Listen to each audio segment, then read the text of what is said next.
Kebayang gak sih, ada sebuah pertarungan yang saking dahsyatnya bisa mengubah peta bumi buat selamanya. Hari ini, kita bakal menyelami sebuah legenda epik dari Bengkulu.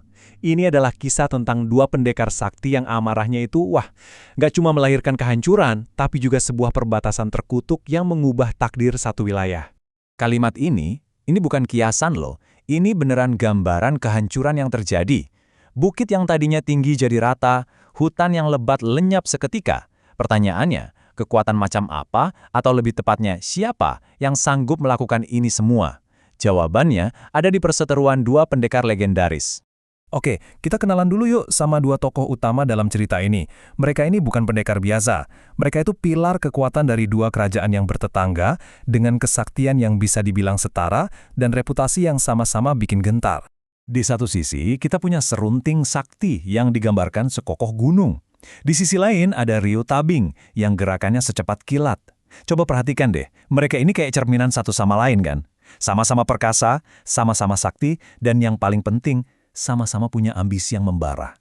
Nah, ini nih resep sempurna buat sebuah konflik dahsyat yang kayaknya mustahil dihindari. Ambisi inilah yang jadi bensin buat permusuhan mereka. Dengan kekuatan sebesar itu dan keinginan buat terus ekspansi, sengketa perbatasan itu bukan lagi pertanyaan kalau terjadi, tapi kapan terjadi. Dan pas momen itu tiba, akibatnya bakal mengguncang dunia. Dan inilah pemicunya. Bukan deklarasi perang besar-besaran, tapi masalah yang sering banget jadi akar konflik, batas wilayah. Cuma gara-gara sebuah garis imajiner di tanah, dua kekuatan raksasa ini akhirnya saling berhadapan dalam sebuah pertarungan yang super epik. Karena udah muak lihat pasukan mereka terus-terusan gugur tanpa hasil, Serunting Sakti akhirnya ngambil langkah drastis. Dia nantang Ryo Tabing buat duel 1 lawan 1. Nah, disinilah ceritanya berubah total. Dari yang tadinya perang antar kerajaan, jadi pertarungan pribadi antara dua titan. Semua nasib dipertaruhkan dalam satu pertarungan ini. Ini udah bukan lagi sekedar adu pedang atau adu jurus biasa. Pertaruhan mereka itu saking dahsyatnya sampai bumi itu sendiri jadi senjata. Setiap pukulan bisa meratakan bukit, setiap tendangan bisa memicu longsor. Jadi mereka itu nggak cuma bertarung di atas tanah, tapi mereka benar-benar membentuk ulang geografi di sekitar mereka dengan setiap gerakan. Tapi masalahnya, kekuatan mereka ini beneran seimbang banget. Hari ganti hari, pertarungan brutal ini nggak ada pemenangnya. Dua-duanya sama kuat, sama-sama gigih. Kebuntuan inilah yang akhirnya maksa salah satu dari mereka buat mikir di luar nalar dan cari cara lain buat menang. Ketika kekuatan fisik udah mentok, ya kan? Keputusasaan akhirnya mendorong salah satunya buat minta bantuan dari yang di atas. Inilah titik balik paling krusial dalam legenda ini, di mana pertarungan nggak lagi cuma adu kesaktian manusia, tapi udah ada campur tangan para dewa. Jadi, Ryo Tabing ini mundur bukan karena takut, tapi dia punya rencana. Ditemani hewan-hewan setianya, dia memohon kepada para dewa. Dan doanya dikabulkan.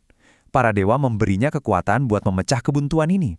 Tapi, kekuatan ini bakal bawa konsekuensi yang nggak pernah dia bayangkan sebelumnya.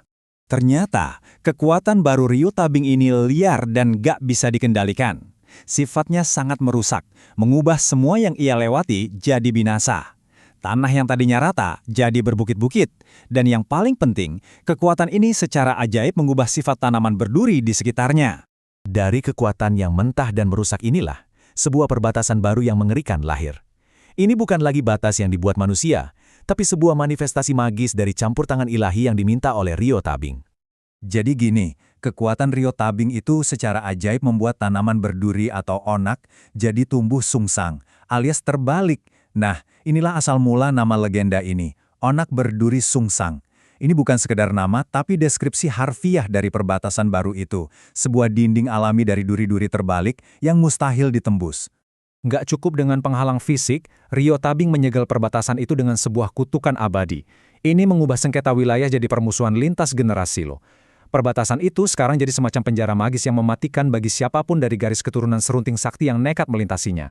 Perbatasan sudah tercipta, kutukan sudah diucapkan. Pertarungan pun berakhir. Tapi pertanyaannya, emang ada yang menang? Hasil akhir dari perang ini jauh banget dari yang mereka harapkan. Bumi pun akhirnya tenang. Pertarungan dahsyat itu selesai. Tapi yang tersisa itu bukanlah sorak-sorai kemenangan, melainkan kesunyian yang mencekam. Sebuah kesadaran pahit tentang harga yang harus mereka bayar. Jadi, hasil akhirnya gimana? Nggak ada yang menang, pertarungan mereka buntu. Wilayah yang mereka perebutkan mati-matian sekarang hancur lebur dan nggak bisa dihuni. Intinya, mereka berdua sama-sama kalah telak. Nah, inilah ironi terbesar dari legenda ini. Dalam upaya mereka merebut tanah, mereka justru menghancurkan tanah itu sendiri. Ambisi udah membutakan mereka, mengubah wilayah yang diperebutkan jadi monumen abadi dari kekalahan mereka berdua. Kisah Onak berduri sungsang ini meninggalkan kita dengan satu pertanyaan yang dalam banget. Seberapa mahal sih harga sesungguhnya dari sebuah ambisi? Legenda kuno ini jadi pengingat abadi bahwa ambisi yang gak terkendali seringkali cuma menyisakan kehancuran. Sebuah pelajaran yang gak lekang oleh waktu dan mungkin semakin relevan di zaman kita sekarang.